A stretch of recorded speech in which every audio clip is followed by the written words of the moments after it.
All that being said, is I do think it is manipulated. Jake Reel says, "Hey Jake, is the Japanese versus Brent and Japanese versus dollar being manipulated right now? Appear when the yen drops when markers open in Japan. Thoughts? Any bank, any central bank that's looking to protect the value of their currency or move markets in a certain direction will buy bonds in order to be able to drive rates down, or sell bonds in order to drive rates up.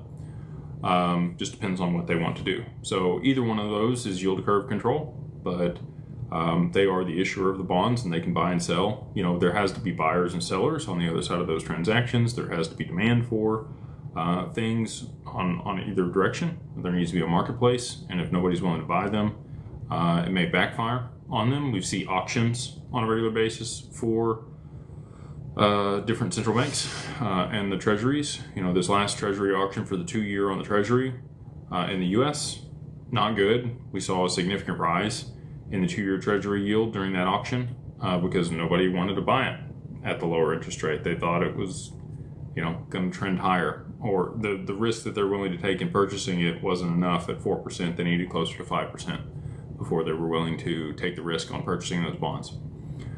So all that being said, is I do think it is manipulated. I do think they're using yield curve control. I think they're going to use options and straddles and puts and any other derivatives at their disposal in order to be able to manipulate markets to be able to kick the can. But at some point, kicking the can is not going to work any longer, and hopefully they don't put themselves in too bad of a corner before that happens.